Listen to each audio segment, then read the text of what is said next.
everyone. I'm Jessica, and I'm with Divine Feminine Alchemy Circle. And I am interviewing Alison Miller today. I'm really excited to have her here because she has a project of love called the Odyssey of Love. And she has a documentary coming out soon. And we wanted to share this because it's a beautiful story, and she shared her story with us, and we've all been touched by it. And I think you'll be touched by it too. So I'm going to introduce Alison, and I just want you to tell me a little bit about you and Chuck, and a little bit about the origin of your love story, and why you decided to do the Odyssey of Love. All right. Well, thank you first for inviting me, and just all the stuff we had to go through with time zones. Yeah, Chuck and I met back in the late 80s. I'm 62 now. And I had moved in with my mom I had been living in New England. I moved in with my mom after I divorced my first husband. And my mom was going through a divorce, so we were helping each other out. And Chuck was this guy that lived down the street, and I didn't know who he was for the longest time. And then one day I saw this guy, as I was outside, I saw this guy in uniform. He was in dress blues. He was in the Air Force. And it just that one glimpse just knocked my socks off. I thought, I have never seen a more handsome guy in my entire life. And we ultimately ended up meeting because he came knocking at my mom's door one day. He'd seen me down the street with my 3 kids, and they were all small, under the age of 5. And he needed someone to keep an eye on his daughter for a few hours in the afternoon. And he was in the tail end of a kind of a very, I don't know, at best I'll call it a neutral marriage. And so we just started walking our daughters to school in the morning, to kindergarten and first grade and stuff like that. And we started talking, and it took quite some time, months, before I realized, wow, you know what, I'm in love with this guy.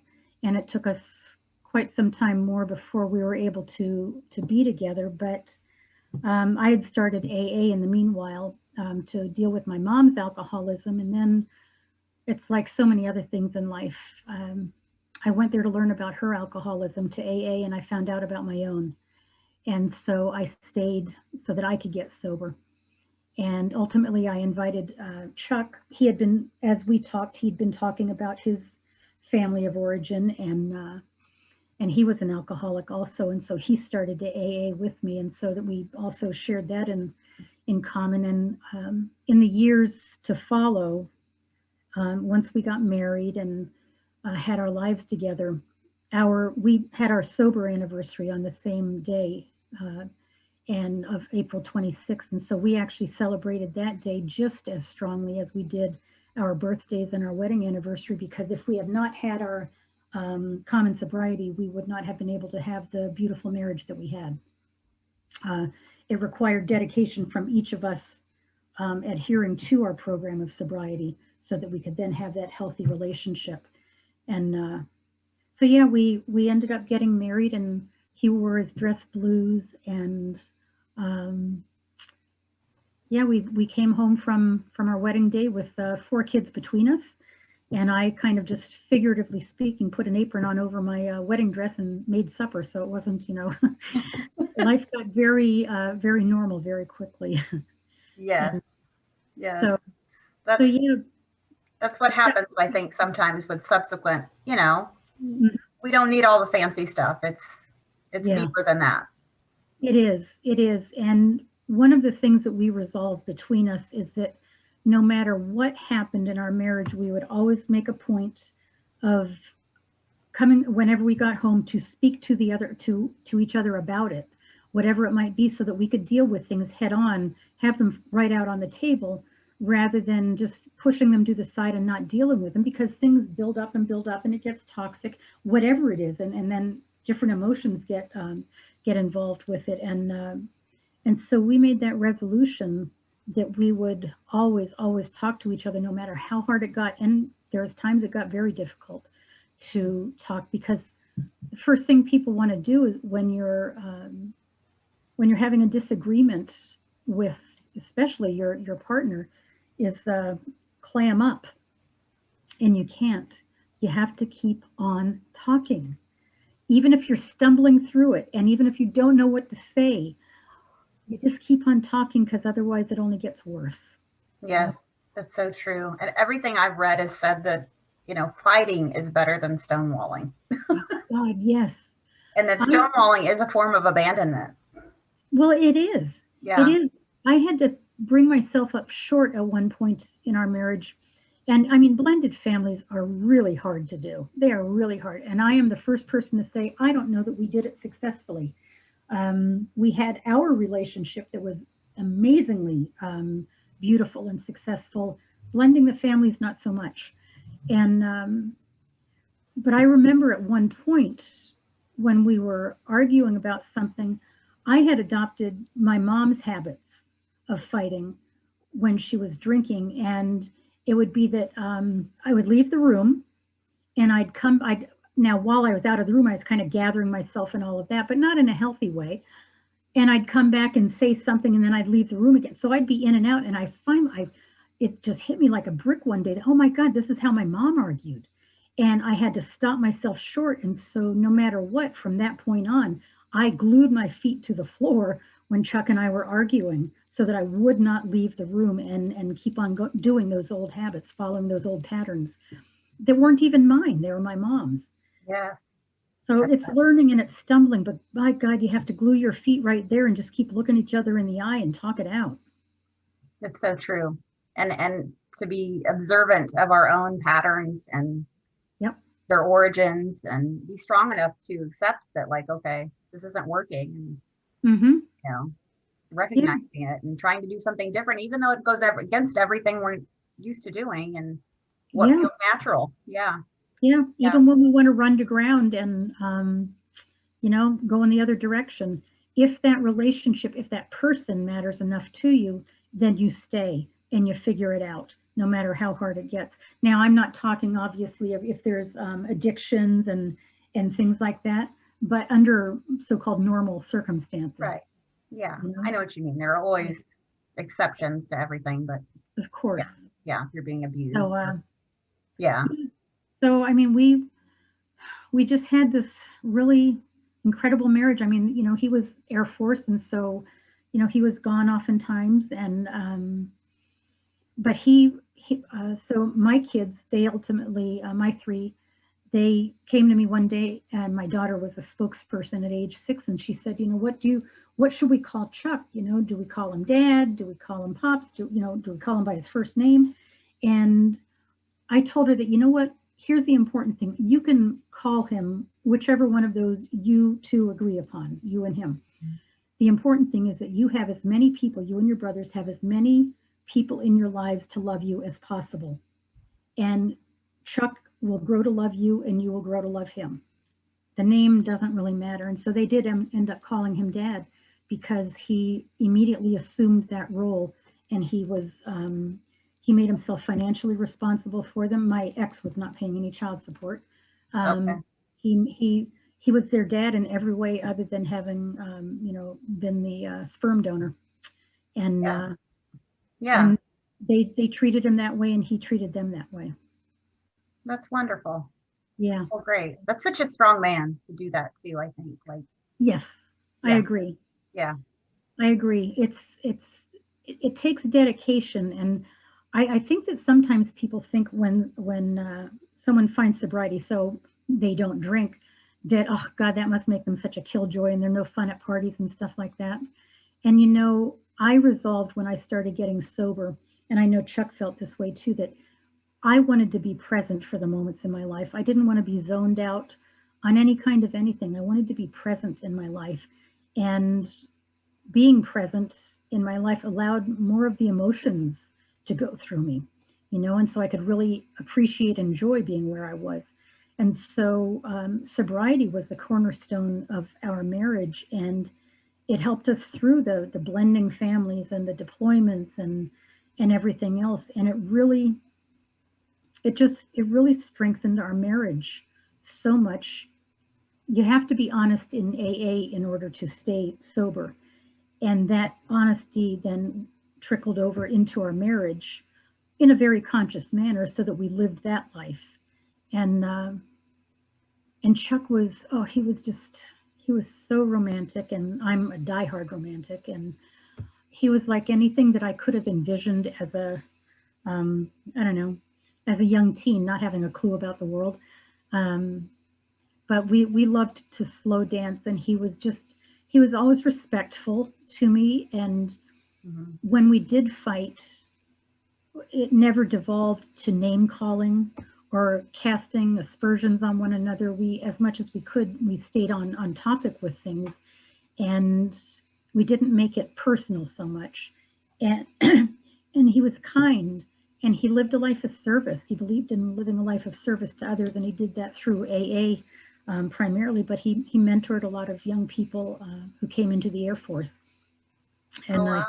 he'd take them under his wing and help them learn to navigate the military and the benefits that you could get and what to take advantage of and timing and everything else. So he truly lived a life of service and passed along that example to our adult kids. Absolutely. That's So, so important. I think that that gives you a purpose, and yeah. I mean, why are we here otherwise, right? right, right, What's the point? right. If we're not somehow leaving our mark and making a difference. Right. It's just kind of, for me, that's just inherent. And I know it was with Chuck also, just to inherently live that way. That's so wonderful. So how long were you married?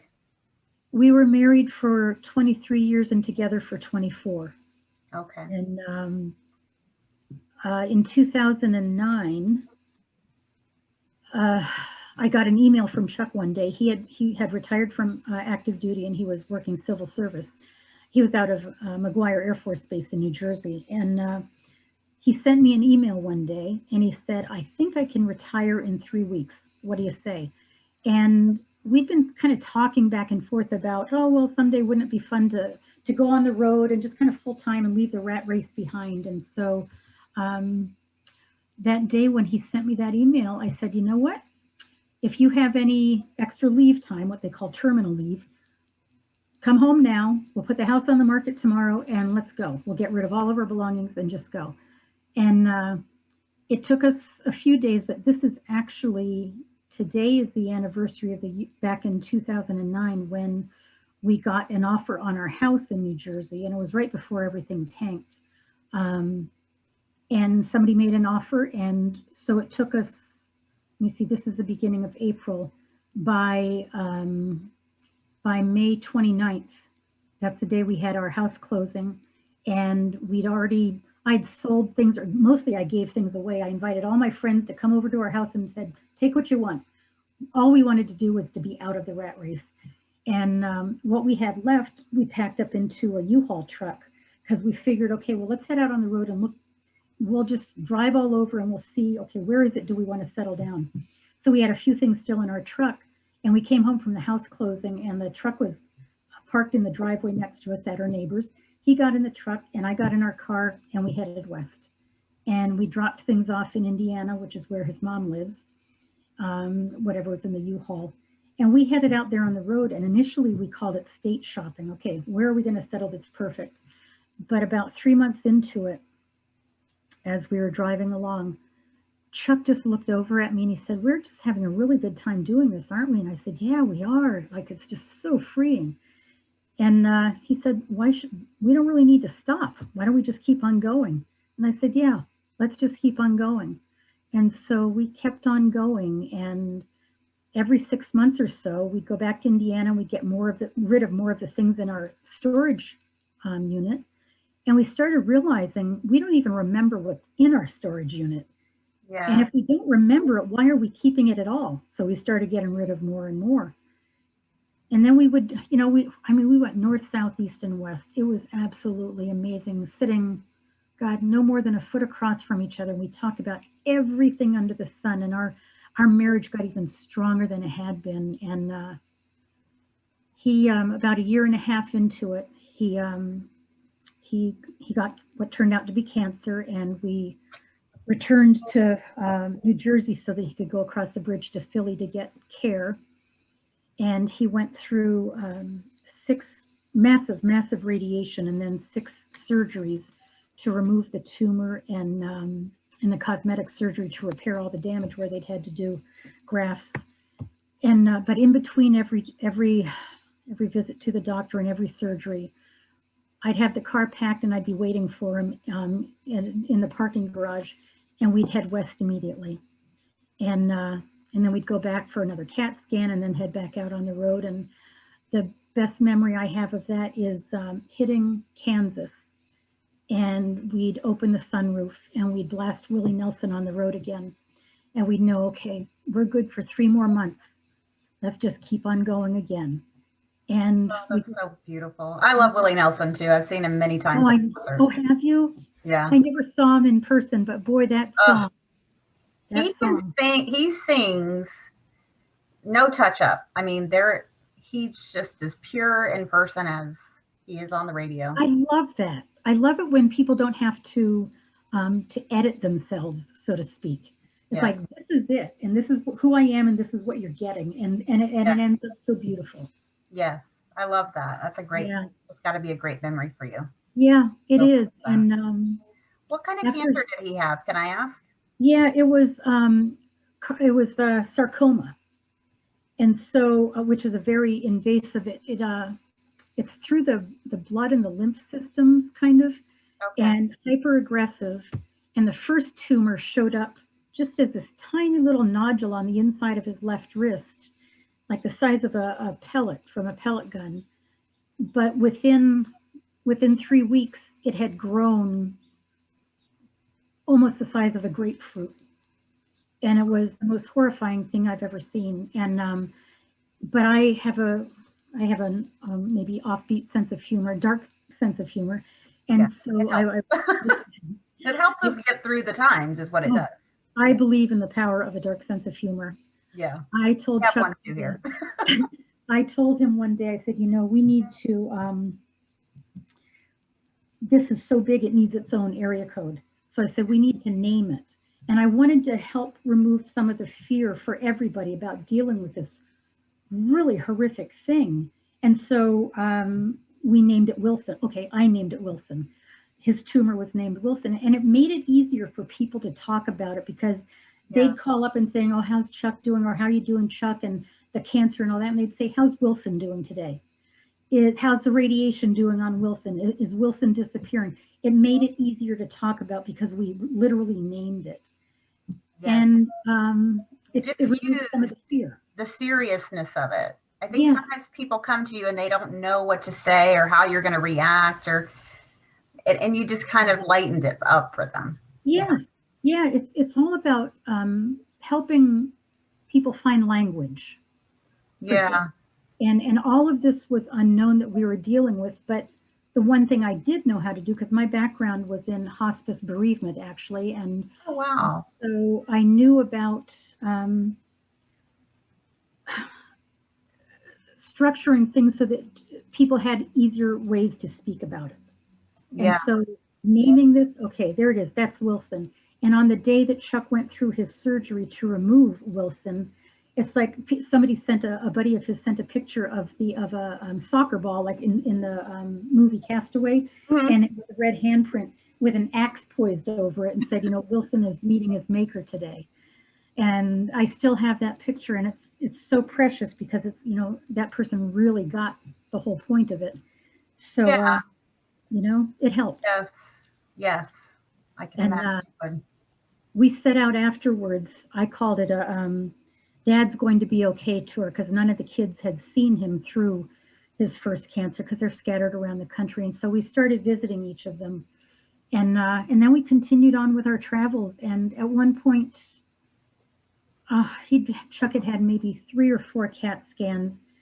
And we were down in Florida, actually, and we were walking one day for exercise. And he said, I've got a really good chance that this will, it's been eradicated, that it won't come back.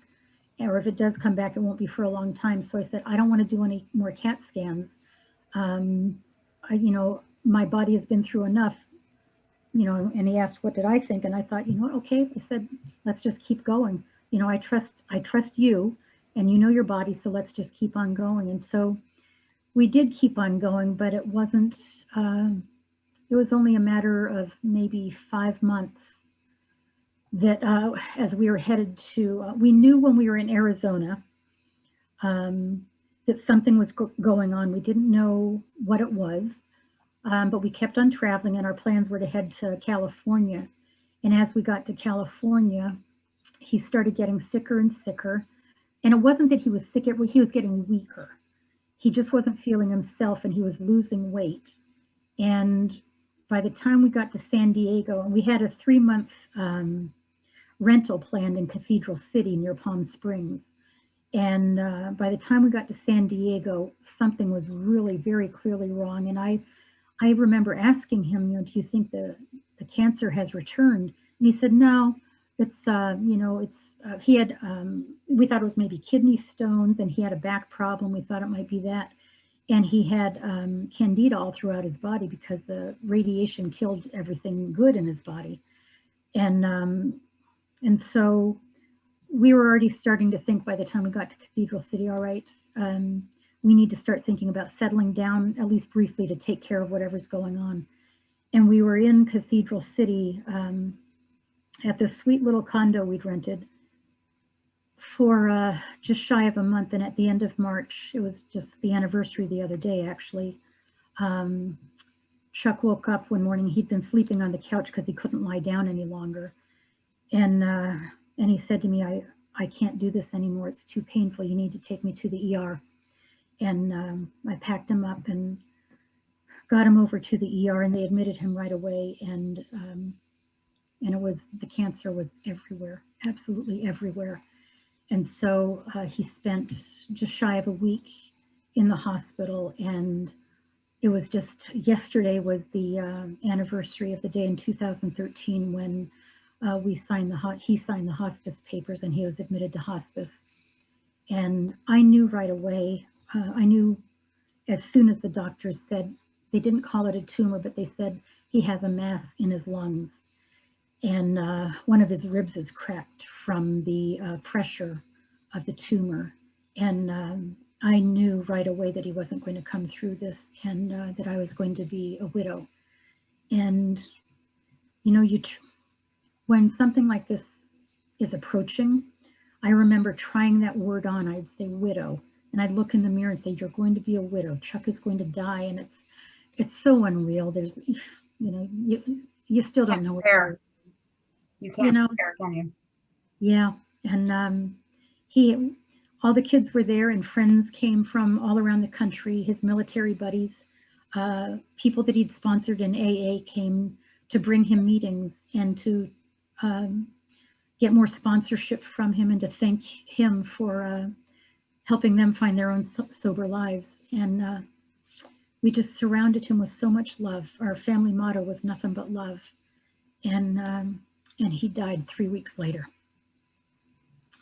But before he died, we had a couple conversations, and one of the conversations was, I was trying to keep it lighthearted and a little bit of a dark sense of humor. And I said, oh, geez, I wonder what kind of a widow I'm going to be. Am I going to be a dramatic widow with the black veils on the hats blowing in the wind as I drive my black convertible around the country? Or, am I going to be a tragic widow? I mean, what kind of a widow am I going to be? And he said, I don't want you to wear black. He said, black's not a good color for you. It washes you out. He said, I want you to wear color. He said, you know what you have to wear. What color? And I said, yes, I do, I promise. And that's why I wear all pink.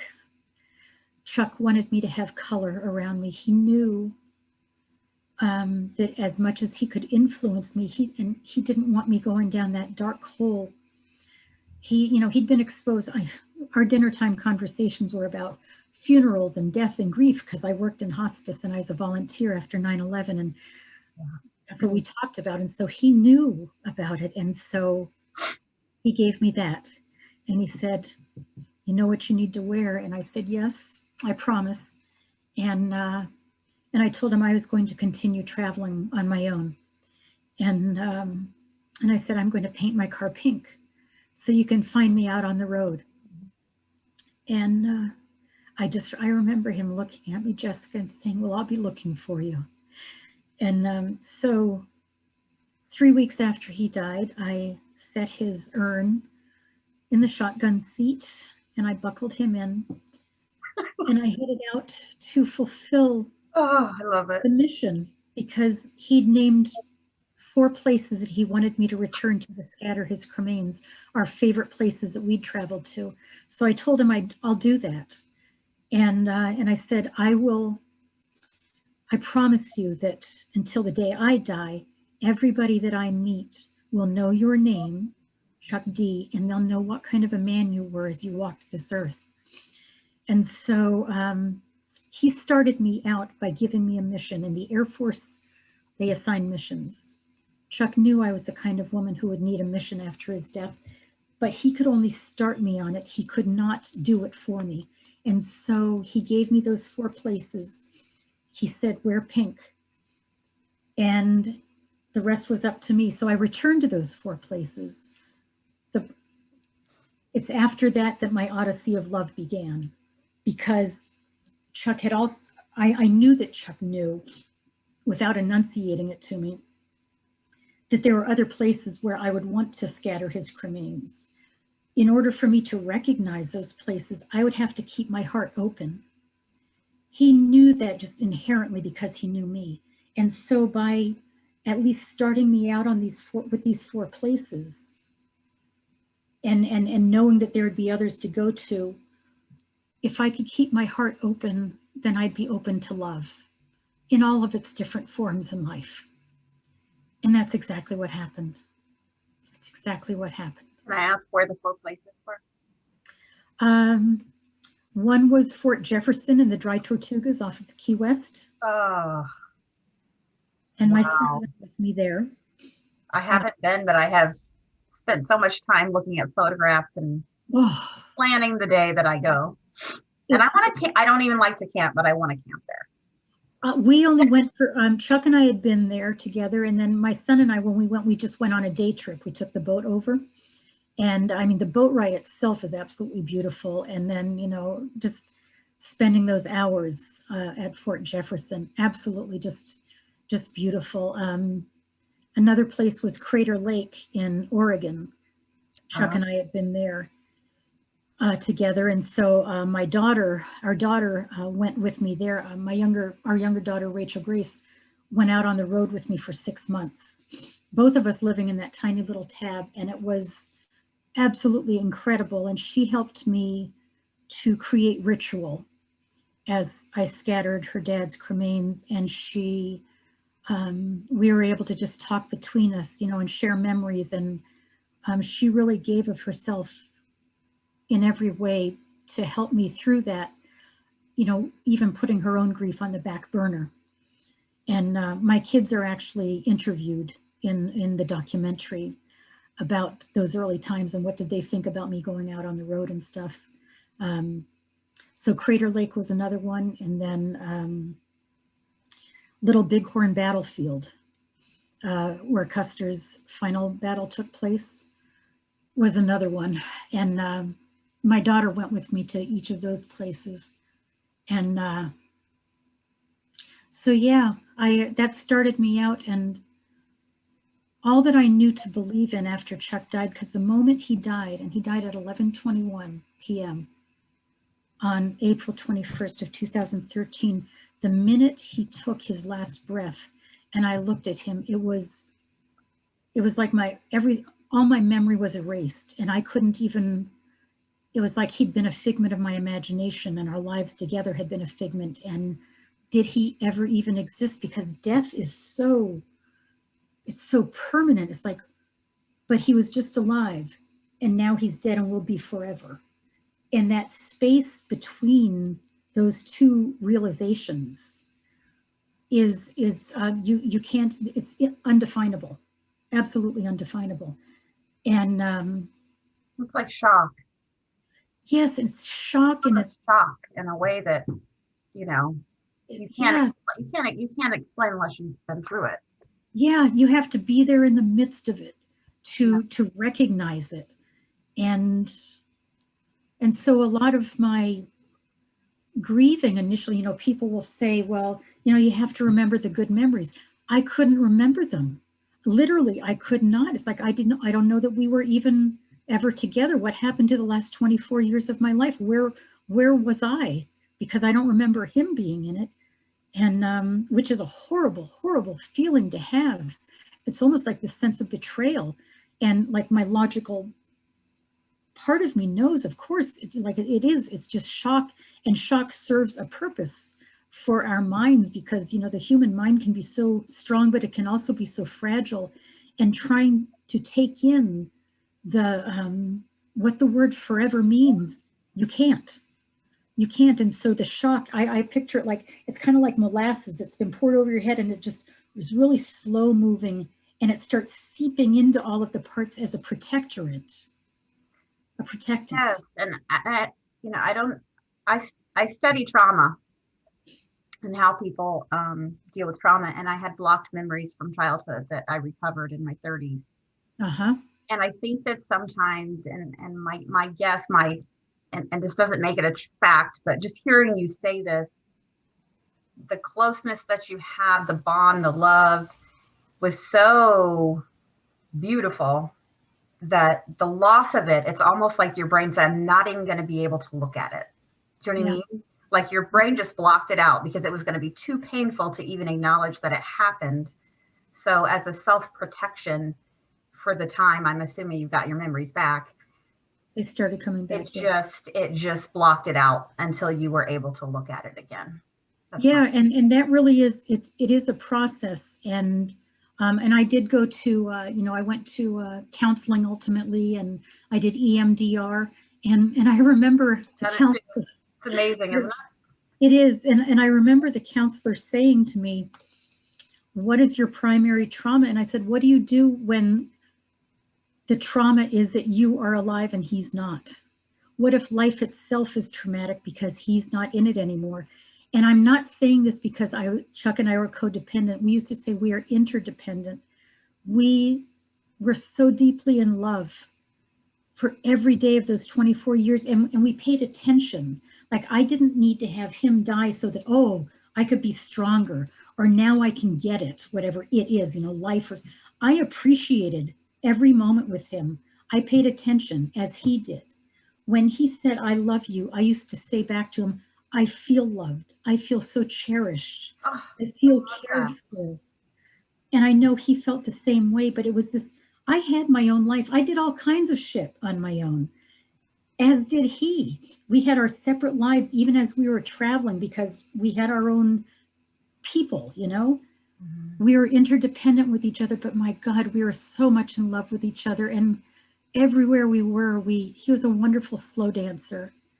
And I felt cherished and I felt nurtured. And in turn, we cherished and nurtured our marriage and our relationship.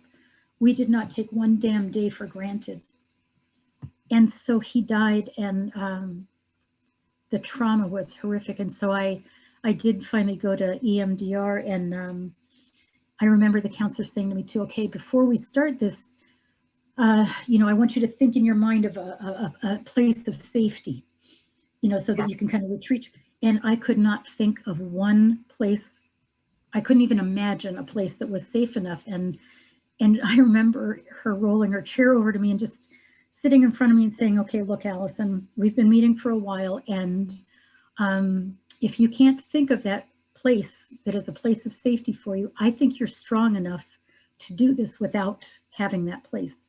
If you want, we can go ahead and do the EMDR. And I said, yeah, let's go for it. And we did. And so the trauma, whatever you want to had been, it was like a meat slicer that was in my chest, just constantly going, affecting my breathing and how I moved in the world and all of that. And so the EMDR, along with the talk therapy, was kind of like it took that meat slicer and placed it next to me, so that I like on this shelf almost, so that I knew it was there. I could see it chopping, but it wasn't in my chest. Yes, it gives you distance. Yes. It's like watching a movie. Yes. It's like you see your life on a screen in front of you. I mean, you do have to go through and feel it, but there is a kind of a detachment. That's exactly. It's like you're integrating that it's it's happened and you have to feel the feelings, but there is also this removal of self too. It Yes, gives you perspective and allows you to integrate it. Yeah. exactly. And at Yeah. the same time, I was here out in Arizona. And so I started going to, there's a military base nearby, Luke Air Force Base. And I knew that I needed to start moving my body physically to move the energy. Grief is energy, and I needed to Yes. move it. And so I went over there and I thought, okay, I'll start exercising, but I have no motivation or anything. So I went over there and I talked to the people at the desk and I said, look, what I need is a trainer. I need a one-on-one personal trainer. And I would prefer to have a former Marine who will scream at me. Oh my gosh. And make me sweat bullets. Good. That might inspire me. And I have all of this energy, and this is why. And I need to. Well, they didn't have a former Marine DI, so but I joined their warrior training program, which is what their active duty people do to stay in shape. Everything was a foreign language to me. I'd go in and there'd be this roster of exercises I needed to do, the language of which I did not understand at all. And I found myself doing stuff I never would have imagined myself doing. And I would be doing the, straight armed push-ups and the floor underneath me, I'd be sobbing the whole way and just tears and all of it just coming out of my body. And I stuck with that I did that for a few months. And then I did another thing I never would have ever done. And Chuck would have been laughing his ass off, even as he would have been proud of me. I joined the Warrior Dash, which is one of the programs that goes around the country, and it's all these obstacles you have to go up and over and under and leap over fire and stuff like that. And I did it. So, and by that time I had my trailer and I was already full-time on the road. So to just kind of backtrack a little bit, what I did was, the first thing I did was buy a new car because I knew I needed something 100% reliable. And I took the car from the dealership right to this guy I'd found named Anthony, who had his own garage. And I'd talked to him about my Odyssey of love, and my husband had died, and I was going out on the road full time, and I'm riddled with anxiety. I don't know how to do this or anything, but I need you to create a custom shade of pink for me because I promised my husband I would make my car pink. And I went and I picked up the car, and he'd created this beautiful color that is mine now. And he handed me the paint can and he'd named the color, and the color is named Chuck's Watching Over Me Pink. And he said, this is going to give you courage to return to the road alone, Alison. He said, Chuck will always be around you now. And so I have the formula that I carry with me. And I went back to New Jersey to give Chuck full military honors out of McGuire Air Force Base. And then I went up to Connecticut to visit our younger son. And I knew that I needed to find a different way to be on the road. I couldn't do it the way that Chuck and I had. It was too painful. And also pathetic, because I thought, if I stay in hotels and in military lodging, like, I'm sad, I'm devastated, I'm anxious, I'm all these things, I'm that tragic widow, and I'll be sitting in some hotel room in the back of beyond, sobbing delicately into a lace handkerchief, and it'll be meaningless. So I need to find a different way to be on the road. And I talked to my kids about it, and my daughter sent me a link for a dealership that was just on the coast in Connecticut, only a couple hours away. And they were selling something called a tab teardrop. And I went and I looked at it with my son and my soon-to-be daughter-in-law, and I knew nothing about anything, trailers, nothing, hitches. I didn't even know I would need a hitch. And I bought one on the spot. And the one I bought, all of the trim was in this bright yellow. My car that I bought had been gray or silver. So that was painted pink. This trailer, all the trim was this bright neon yellow. And I handed the paint can to this guy who worked at the, where they sold the tabs. And I said, everything that's yellow, painted this shade of pink. And I went back and I picked it up, and my car and my trailer matched. And that was the beginning of my promise to Chuck. And I knew he'd be looking for me out on the road. He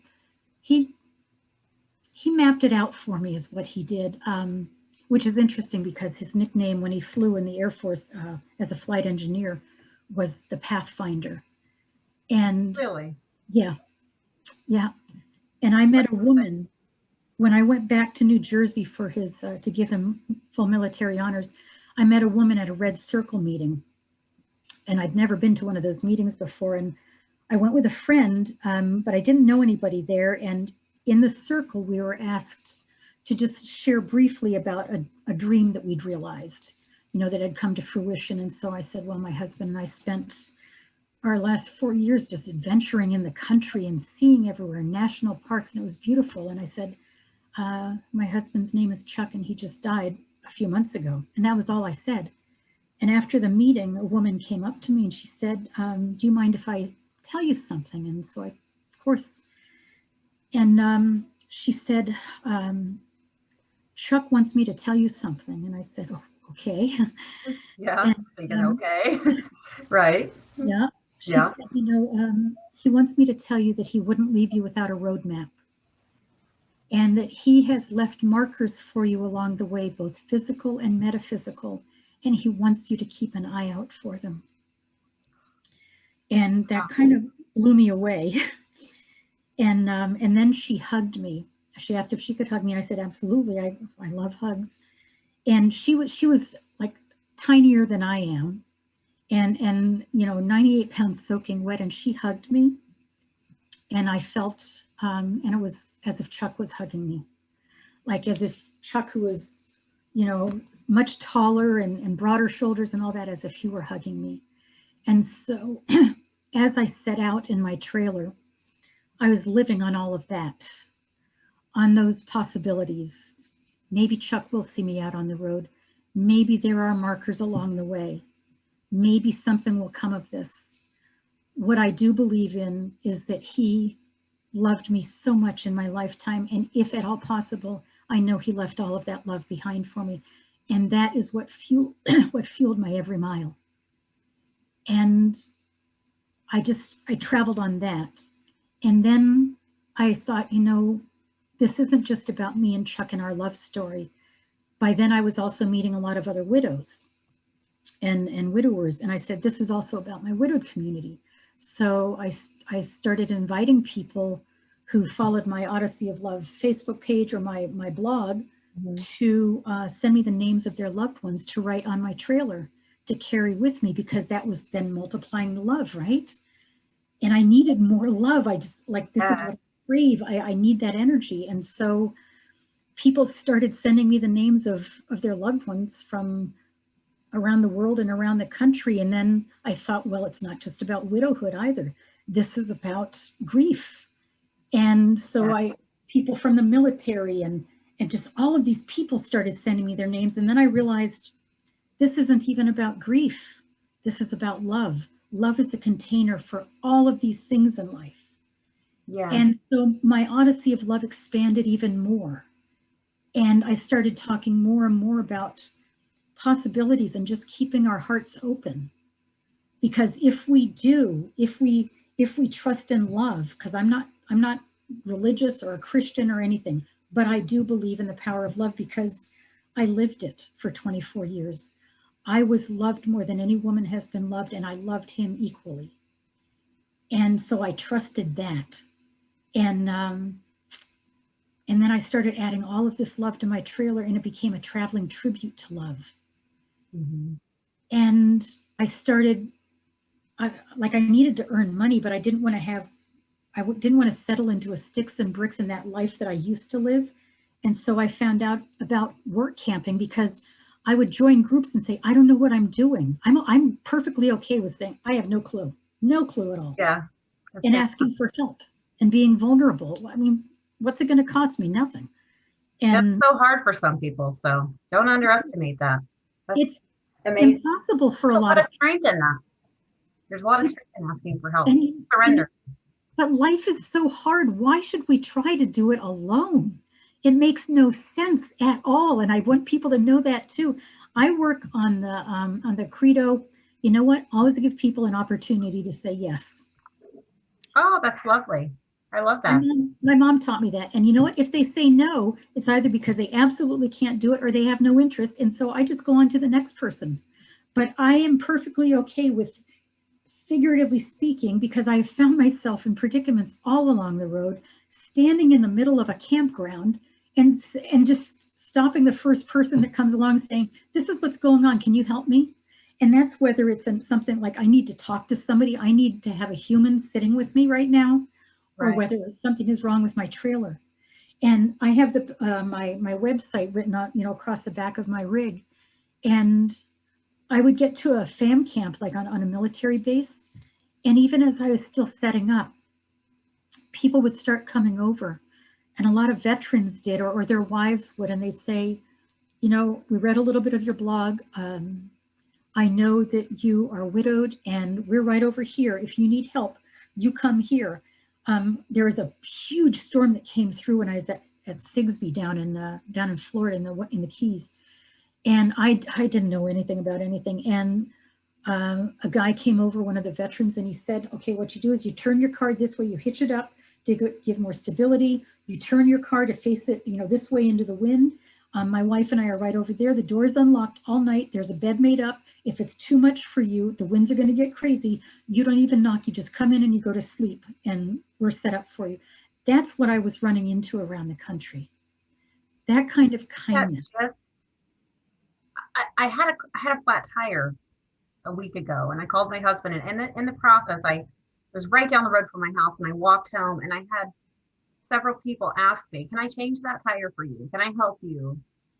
Yes. And I almost was thankful that I had the flat tire, because I thought this is just like restored my faith in humanity. We focus on the negative, we focus on all the bad, and here we have all these people, they don't know me, and they're willing to come over and help for what? They didn't say I'll charge you. They didn't. Yeah. We're just being good humans. And so I think that's so restorative. We need those experiences, that. Yeah, we do. That now more than ever, right? Now more than ever. And you encountered so much of that. And the ability to receive, I think, is huge as well, because so many of us are afraid to say, I do need the help, or I will accept that gift. I will accept that help. So yeah. It's exhausting being totally self-sufficient. It's wonderful, and it's out there in the kind of the new agey world that don't be attached, and you must love yourself completely and be able to do everything on your own and all that. That's bullshit. Yeah, I agree. As humans, we are wired to connect with others. Well, and the yin and the yang is a receive. Yes. And give. And if you don't know how to receive when you're giving, you're not really giving. That is so true. Out of it. You're getting your self-worth out of it. You're getting martyrdom, whatever it is. But unless we learn how to receive, and that can be hard, especially as women. But you know what? It's a lesson well learned. You know what finally taught me was when I was working in hospice, and I was a patient volunteer in addition to doing facilitating bereavement groups, and I was an ambassador for them and different things. But I learned by being a patient volunteer long before I started having all these deaths in my family. I'd look at these patients and I'd think, they're bedridden. They have to ask for everything. They cannot do anything on their own. They are in complete receiving mode. Yeah. If I don't learn to start receiving now, I'm going to be on my deathbed and I'm going to die because I don't know how to ask for help, and I don't know how to give people the opportunity to help me. Right. Not out of anything but kindness, and because people want to feel useful. It's no savior thing or anything else. People just want to be useful to other human beings. Yeah. And so I watched those patients, and I damn well started asking for help. And I learned, and it was the same thing as breaking the patterns of how my mom used to argue, and then I absorbed somehow. I broke that pattern. And thank God I'd learned it by the time Chuck died. I have no problem being vulnerable. I don't know the answers to questions. Shit, I don't even know the questions anymore. I really don't. Yeah. And I'm good with it. In this world where in my world where nothing is okay because Chuck is dead, I've created a world within that where I am okay. And it happens the way that it does because I'm able to say, I don't have a clue. I need help. Can you help me? You can't? Okay. There's no anything involved in it, no emotion. Then I'll just ask the next person. Right. But most people want to help. Mm-hmm. And you've been provided for. You've gone on this. I love your story because think about it. It's like all the things that we struggle with: control, uncertainty, surrender, acceptance. I mean, you don't plan. I mean, I'm sure you have to plan somewhat, but you just on the road and your needs are met, and Yeah. I think it's beautiful. And having said that, because I don't plan, I head north, south, east, west. Now, sometimes I will know, okay, my ultimate destination is one of the coasts, or, to arrive at someone's house or to visit or something like that. But the actual route, I don't plan any of that. I just go and I listen to music and I open the sunroof. And it isn't that I'm thinking that things will magically happen. I mean, I believe in magic, which I then connect, it's love, right? Right. But I also I do a lot of footwork. Like I'm willing to suit up and show up every day and do whatever I can. But when things happen, and I had a blowout with a couple years back with my trailer, the brakes blew, and it was leaking fluid. I just heard this loud popping sound. I didn't know what was going on. That was the first time when I really, really said to myself, as I stopped the car and I reached for the handle to open the door, rather than getting into any kind of a panic and, oh my God, the money that I'm going to have to spend and God knows what it is, blah, blah, blah, blah, all the unknowns. I said to myself, look for the love, look for the love. And I started chanting that in my head, look for the love. And that's what happened. I found love. And that's my go-to now when everything's going to shit, and it does. I just look for the love. It doesn't show up in the ways that maybe we always think it will, but if we keep our hearts open, we're better able to discern where it is showing up. So it's not this magic light or anything else. Yes. And so the ways that love shows up, those are the markers, the physical and the metaphysical markers that Chuck left for me. People who show up in my life sometimes to just bring a message from him, or a message about my Odyssey of love without even knowing that I am on an Odyssey of love, without me even being around my trailer. I have had people come to me and say, whatever it is you're doing, whatever road you're traveling, keep doing that. I was told one time, Jesus, Jessica, I was told one time by this woman who knew nothing about me, but approached me and she said, I don't know if you know this, if you're aware of this, but you are surrounded by so many angels that I can't count them. You are safe, whatever it is you're doing, so just keep doing it. You are protected. And that doesn't mean that I go, walking in the middle of a gun battle or something. It just means that love is going to show up for me somehow. Right. It doesn't mean, but things will still be hard at different times. It just means you don't have to live in fear. I don't live in fear. Yeah. You can Chuck suffocated in front of me. There is nothing to fear after watching the man who was my very heartbeat die in front of me. You've learned to have the worst happen, right? Yeah. Whatever anxiety I have, John Wayne is the one who said, courage is being afraid and saddling up anyways. You take it all with you. I just pack it into my trailer with me. Mm-hmm. I'll figure it out. I will figure it out. Wherever I'm going, I will figure it out. And so I had started work camping, seasonal jobs, for people, especially who full-time on the road. And I had worked at an opera camp for a few summers as a groundskeeper, which was another pushing total comfort zones, because I'd never been a groundskeeper before, but I said, okay, well, I'll try it. I used to garden, can't be much different. And I ended up working there for 3 different summers. And so as I was leaving there in 2019, I thought, you know what? It's time for me to make a documentary about my Odyssey of love. And I don't know how I'm going to do it. I don't know anybody who makes documentaries. I don't have any money to make a documentary and know nothing about it, but I'm going to do it. And I'm going to commit myself 100% and every resource I have, every penny I have, to making a documentary. So I kind of planted that thought and I headed back here to Arizona, and I ended up meeting this woman who was a photographer named Emily. And I told her just in casual conversation about my Odyssey of love and generally what it was about. And I asked her, hey, have you ever thought about making a documentary? And she said, I thought a little bit about it, but and my partner and I are starting our own business and I love this kind of stuff. And he actually went to film school, and before you knew it, we had a contract drawn up. And we started filming, and I used every bit of money that I had left from Chuck and my earnings from the opera camp, and we made a documentary. And I can't believe that it's, I don't know how to do any of this stuff. I don't even know how to live in this world without Chuck, honestly. And yet, I have traveled the country 8 times in these years since he's been gone, in all directions. I have met thousands of people. I've got thousands of names written on my rig that reflect all the love that's out there in the world and all of the love stories. I've connected with people and created a community for myself. And now I have made a documentary, and the premiere is on April 21st, or I'm sorry, April 24th, right after Chuck's anniversary date. Okay. And we're doing it online, and people are buying tickets, and we're going to have a private family showing of the documentary on the 21st, just my kids and with my producing team, my film team.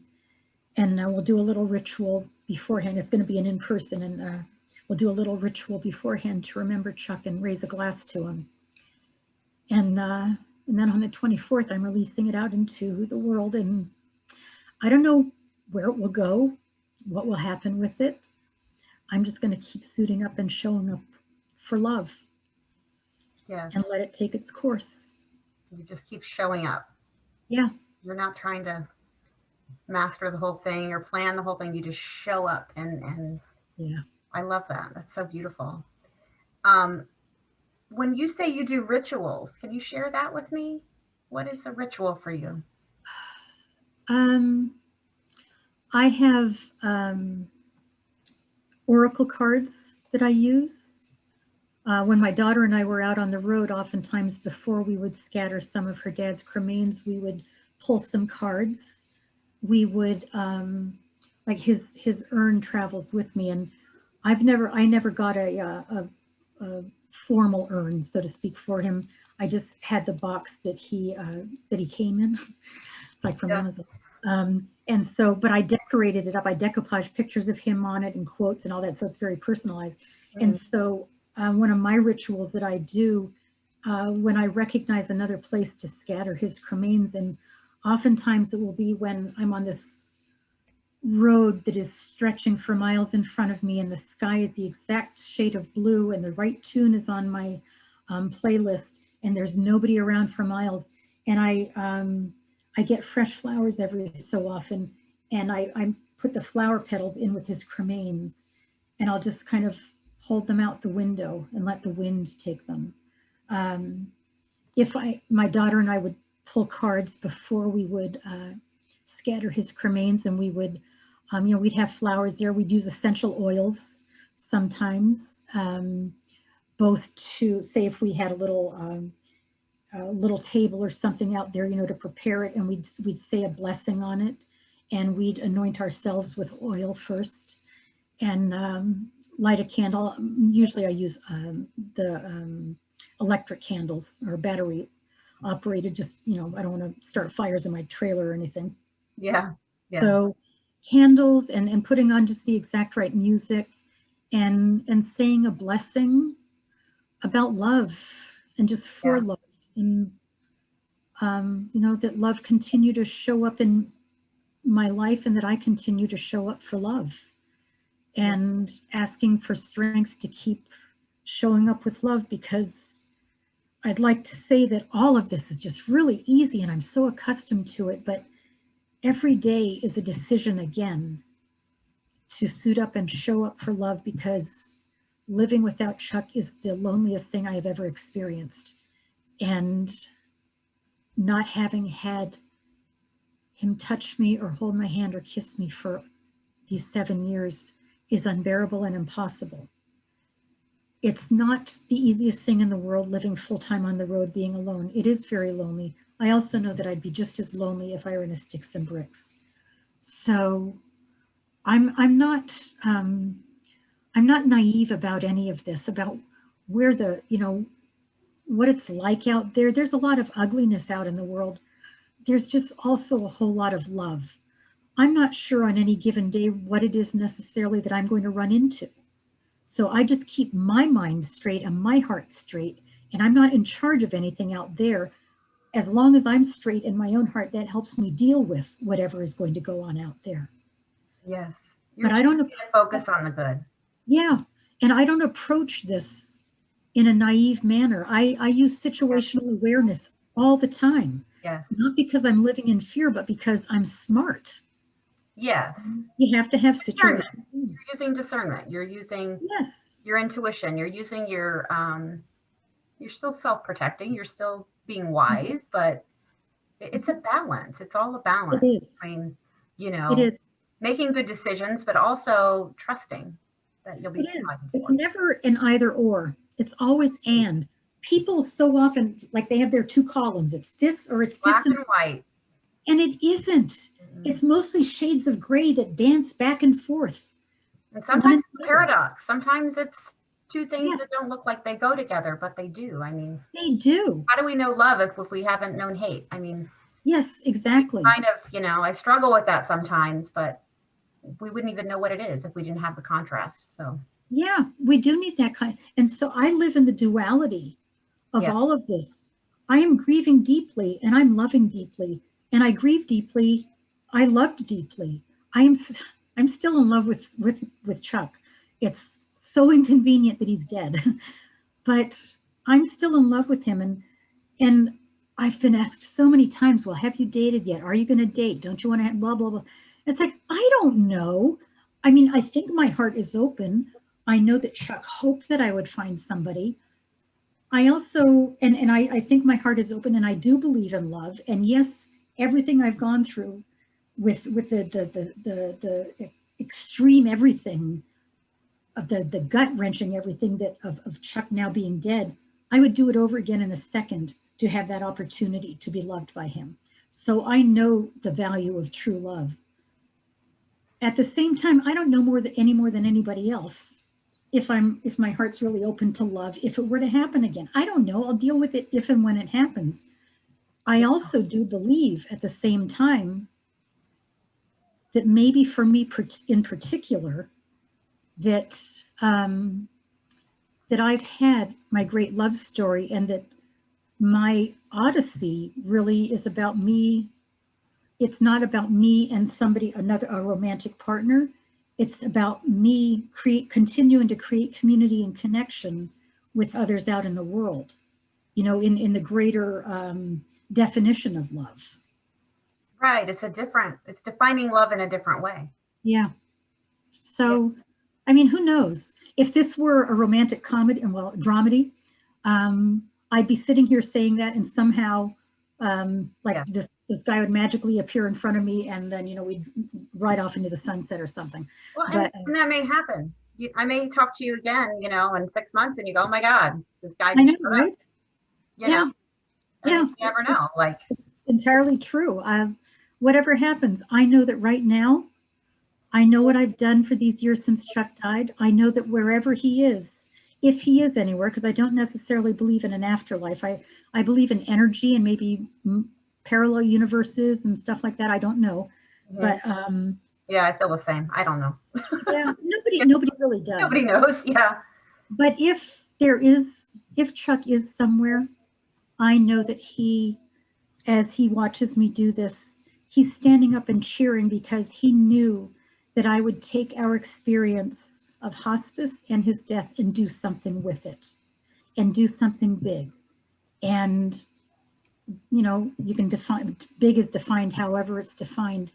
I know that this is my Odyssey, and I'm going to continue doing it no matter what. And so, and this documentary, it's called An Odyssey of Love in pink. And it's on my, you could see the trailer on my website, anodysseyoflove.com. And for all that I love writing, I've never been able to write to Chuck. I've never been able to talk to Chuck other than to say, I love you, I miss you. And So this documentary, I realized after I saw the first draft of it, this documentary is my love letter to Chuck, and all the words that I've not been able to say to him all of these years verbally, it's all expressed in this documentary. And so releasing it out into the world is, I can't even believe that I've done this. And I know, I mean, anybody says that with whenever they go beyond anything they ever thought they would, but this truly is a labor of love, and it's my love letter to the community that I've created around the country, and people, all the markers who have reached out to me, and all the people that I've reached out to, and it's powerful, and it's beautifully photographed, and we have drone shots in it, and my team, Emily and Blake, have done a stunning job of all of it, and we're bringing everybody into it. There's one of the things that we had done for the fundraising aspect of it is, as the documentary ends, where the credits would usually run, we've invited people to send pictures of their loved ones, and it's going to be an honor and tribute page. And so we have a whole slew of pictures, and we're still open if people want to do it, for people adding their loved ones. And my niece has a beautiful voice, and so she's recorded a song. It's an old Scottish tune called The Parting Glass, and she's going to be singing that in the background as all of the pictures of our loved ones scroll past. And Beautiful.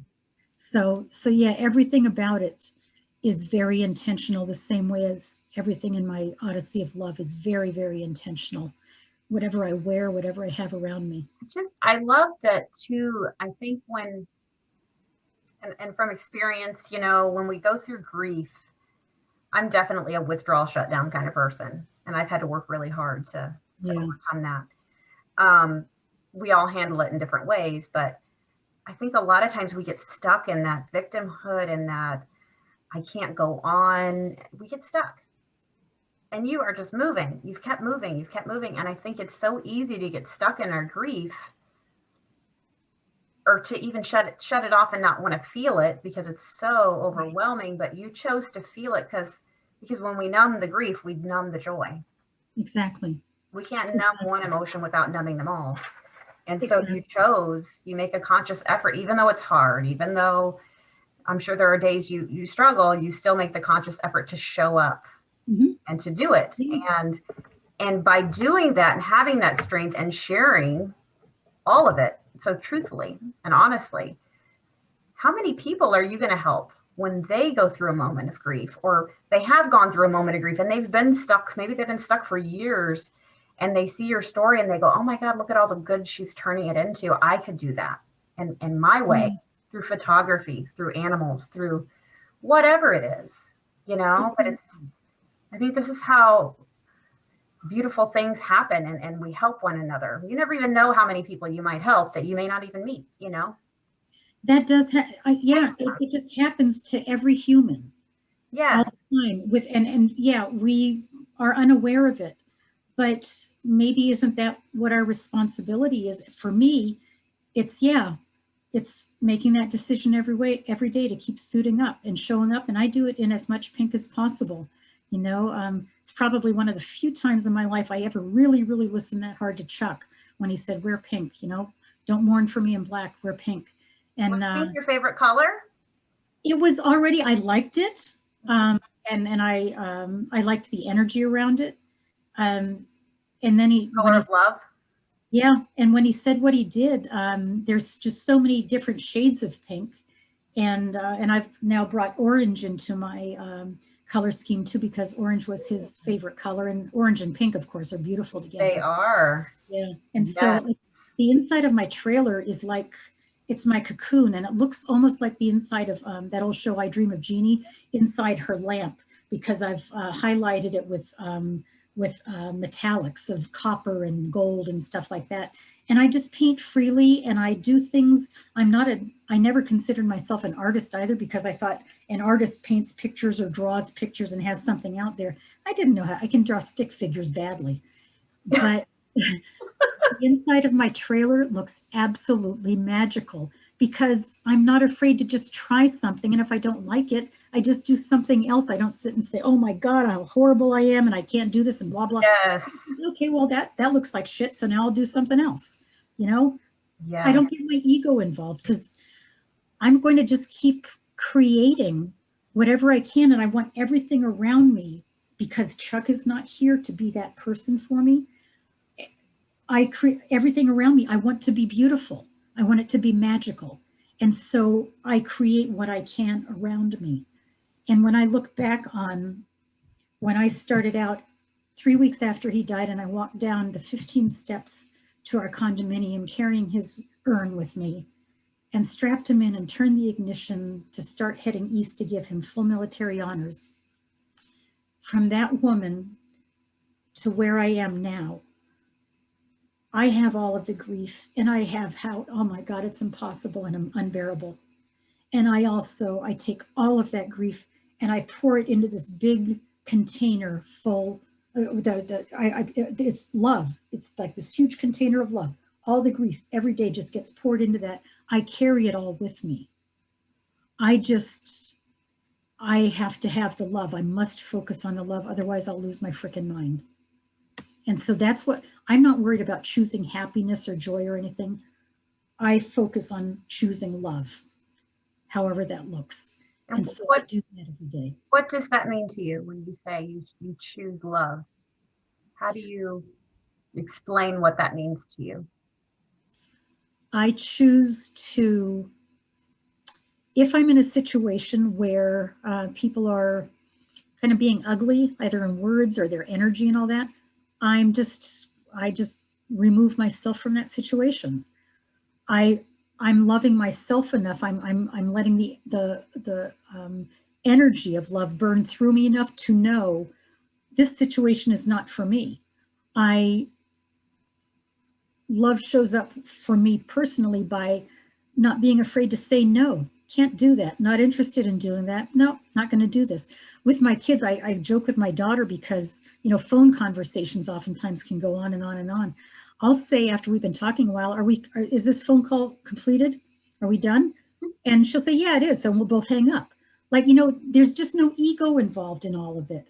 And it's like, yeah, it's allowing the possibility that maybe there's a whole lot of ugliness. Like, so say when my trailer blew the brakes, and I could have panicked and thought, it's going to cost so much money. I don't have a lot of money. And how am I going to do blah, blah, blah. And so I have it in place. I had roadside assistance. I called them up and I'm honest about telling my story, you know, and it comes out anyways because, hey, all this pink. And then people respond to it. And so I ended up with, at this wonderful garage with this wonderful family who owned the garage, with this guy's aunt who was also widowed, who did the books. And he and his brother who ran the garage portion of it, they set me up with a mat outside because I was there for 3 days, a mat outside so I wouldn't drag oil and grease into my trailer. And they hooked me up to electricity so that I could sleep in my trailer overnight so I wouldn't have to pay for a hotel. They gave me the key so that I could have the bathroom available overnight. All of these things, I allow love to happen. And I do that by keeping myself open because I'm not worried about being hurt because it's not my ego. Yes, I love that. You know, you may not be the one to help me. You showed up in my path. And so I thought maybe you were, so I asked. I'm making myself vulnerable. But if you say, no, I can't, or no, I won't, that's not on me. I'll just go find somebody who can and will. Yeah. So that's what I mean. Coulda, shoulda, woulda. You don't sit in it. You just keep moving. Yeah. You know, in my personal growth, I have had that in the last few years. I used to, what's the word? Perseverate, ruminate over. I should have, I could have, what if? I don't do it anymore. I don't. I refuse. Like, if I make a big mistake, I mean, obviously I take accountability here, but let's say I lost money or something. Made a mistake. I'm not going to sit here. I can't teach it. All it's doing is drawing more negative attention. I don't need that kind of negativity. I've just made a conscious choice. If I start down, I just tell myself, nope, you're not doing it. Yeah. You're moving on. You're moving on to the next thing. You learn from it, move on. Yeah. Exactly. Isn't it freeing? Well, because otherwise it's it's an exercise in futility, coulda, woulda, shoulda. I learned that way back in AA, thank God, back in the 90s, those exact words. And, you know, I let go of all kinds of stuff because I don't involve my ego. So many times people, their egos get involved, which is also why they beat themselves up. Well, I should have known better. Should you have? Maybe you were never in this situation. You made a stupid mistake. Big deal. Now go do the next thing. Right. I don't, maybe it's because I don't know. I read a book early on in my widowhood called The Subtle Art of Not Giving a Fuck. Yes. And it became my Bible.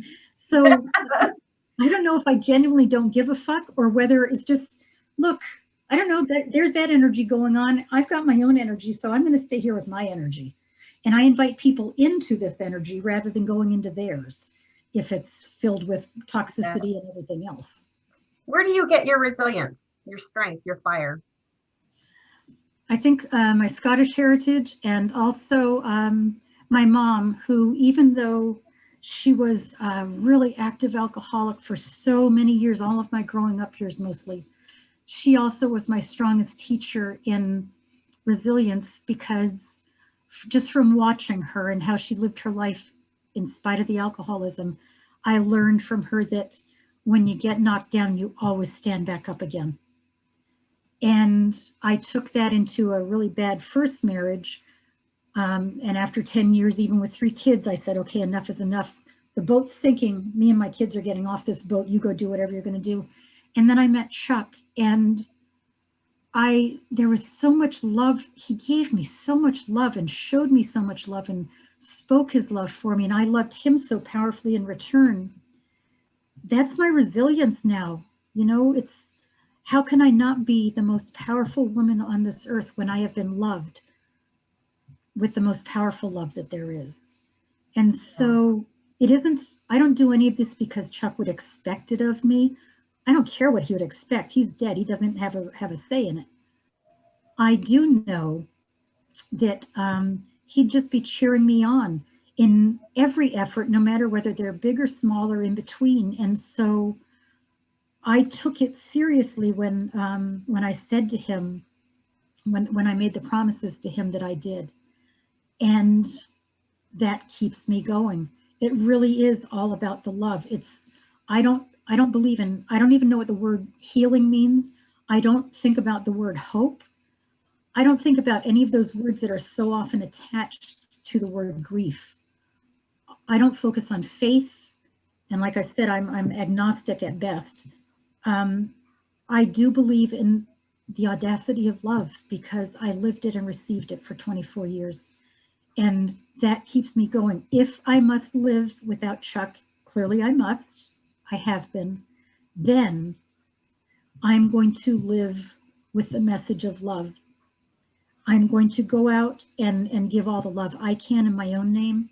And I'm going to share all of the love that I learned about from me and Chuck being together. You know, I talk about our love story, mine and Chuck's, because so many people have not experienced that kind of romantic love or don't believe in it, or they're just so bitter about life.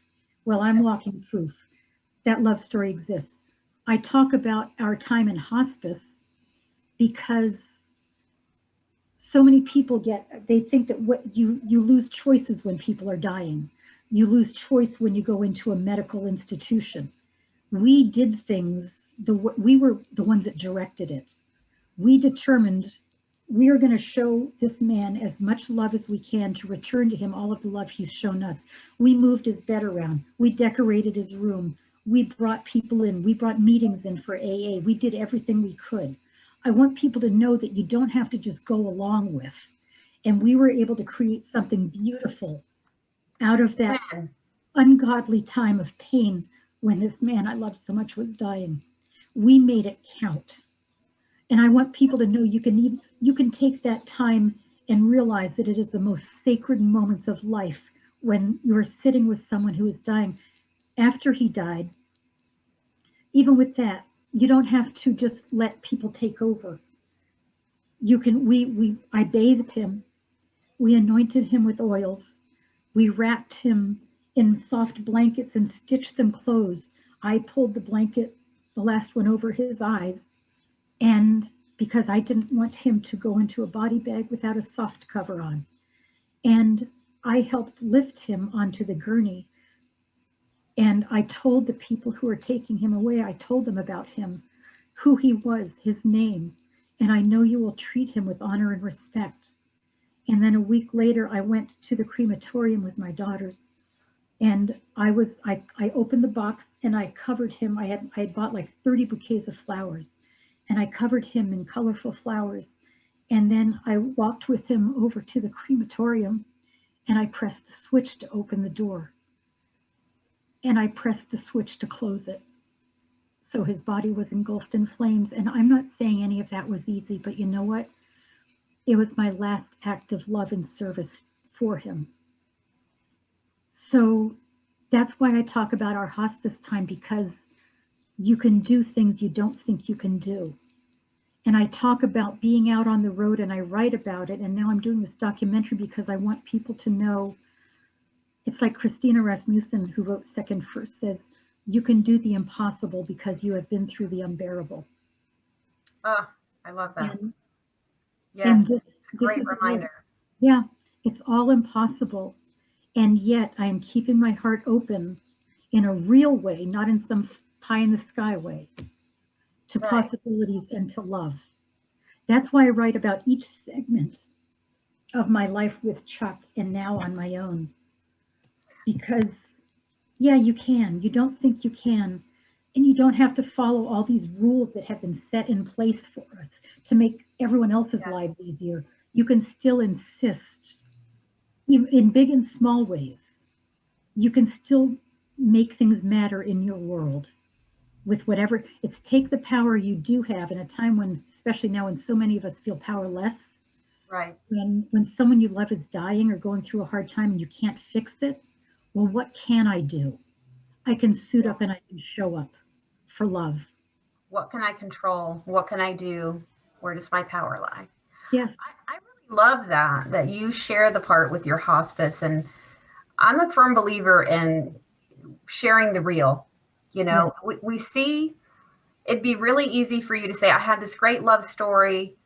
My husband died, and now look at me. Yeah. We don't show the process. We don't show the hard stuff. People get uncomfortable.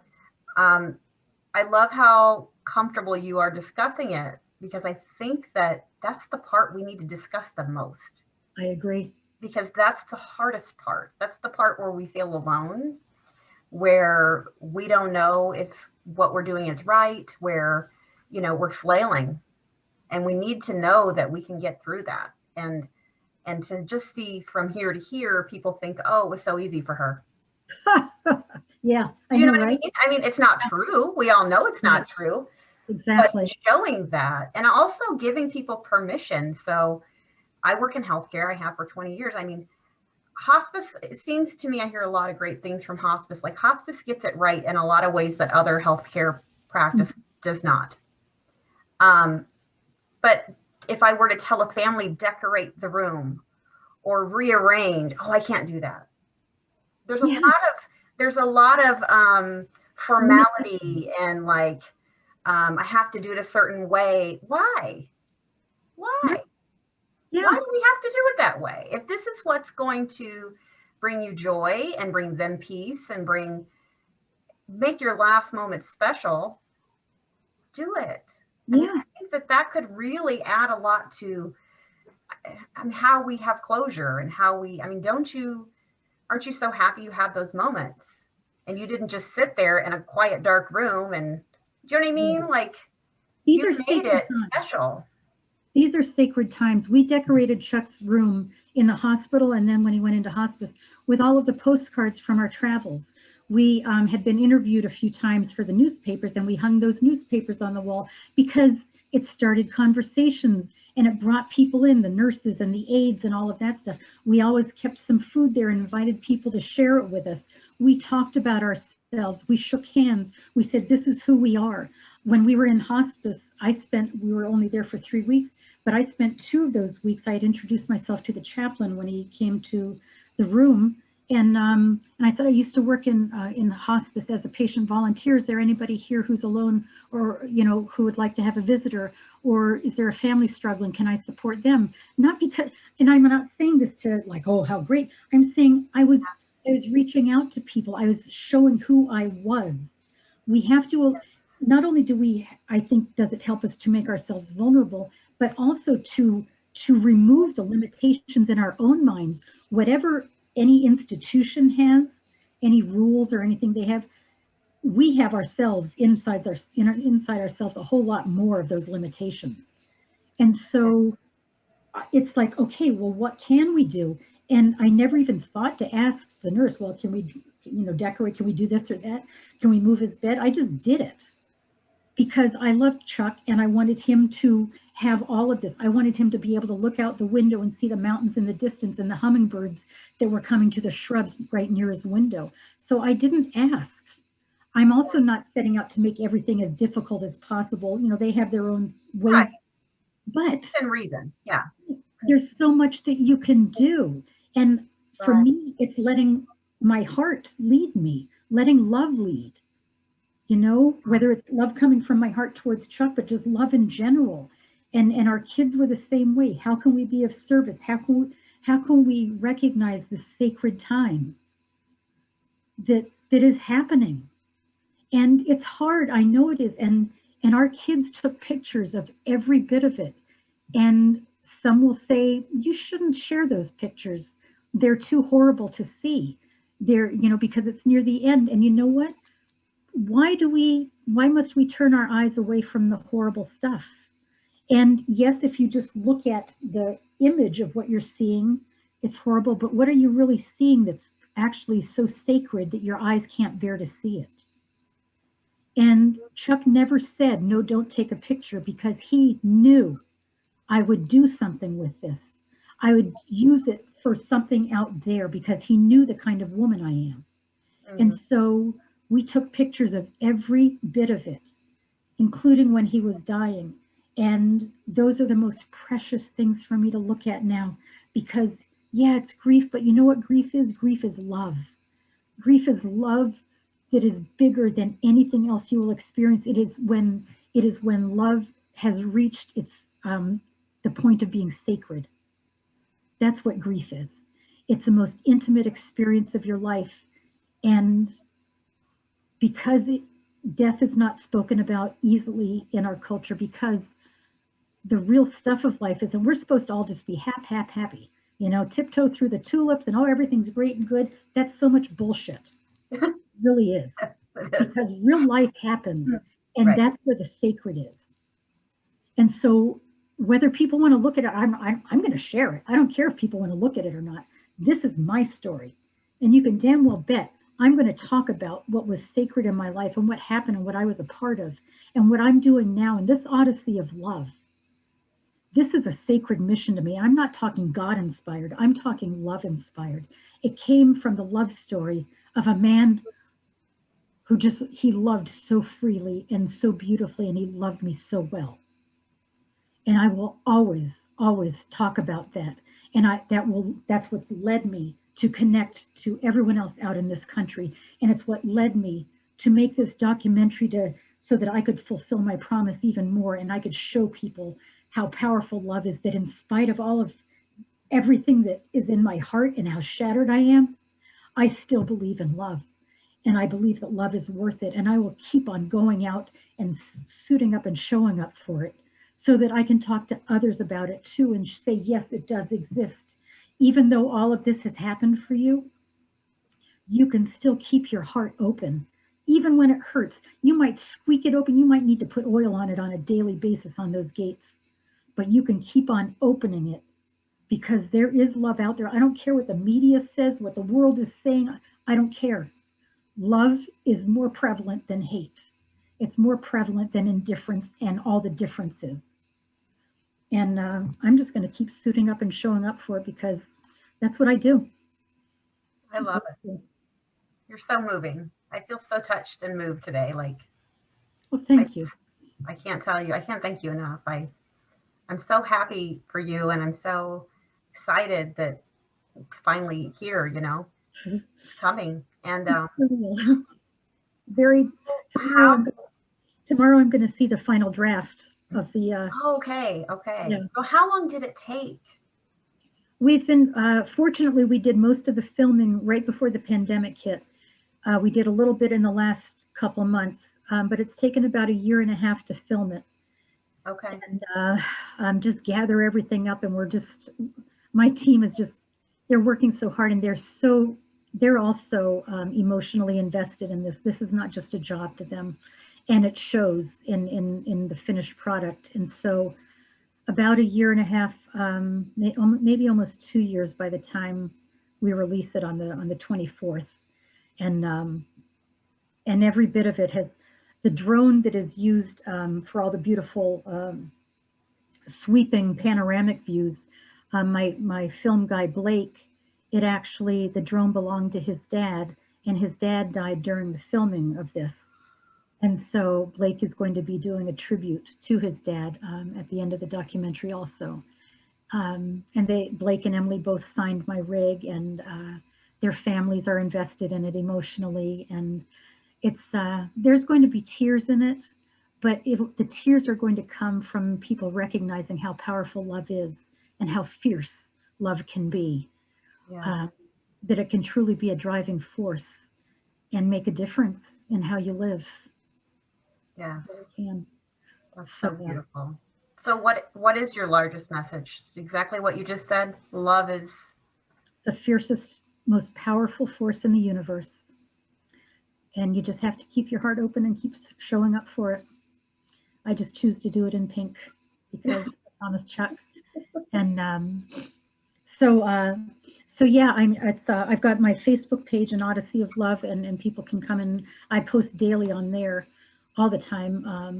And I'm going back out on the road in May to go back east and spend some time with my son in New England. And then, so yeah, the 24th of April is the online premiere, and people can go to, it's at eventbrite.com, and then just put in an Odyssey of Love in pink, and it'll come up, and that's where people can purchase tickets. And tickets are only $1, and then donation based if people want to, but then people on that site can watch the trailer of it, the preview and everything else, and get tickets.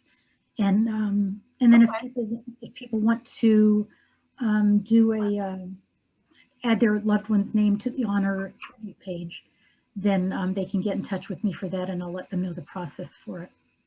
That's wonderful. That's wonderful. So I want to share, to prepare for this, because it's really exciting. We've all been watching you, and heard your journey. It's coming out on the 24th. I'm going to share. Can I share the trailer on? Oh, please do. Anything, share whatever you like. Okay. Yeah, you're an open book. I love it. Absolutely. Absolutely. Yeah. And I would love for you to send me a couple of pictures that are your favorite, maybe of you and Chuck, or absolutely, yes. Favorite memory from the road, and we'll share that, and we'll, That would be wonderful, Jessica. Thank you for that. That sounds wonderful. So yeah, I'm so excited. I feel like we got through a lot. I feel like I could talk to you all day, but I know, right? But we do actually have lives, right? We do have things to do. Especially if yes, I think we got through a lot. So yeah. So what is the name of your website? Odyssey of Love? It's called An Odyssey of Love, yes. Okay. So an odysseyoflove.com. Okay. And there's links to everything else on there. And then there's pictures from my travels and everything else. Okay. So that's the biggest one, the odysseyoflove.com.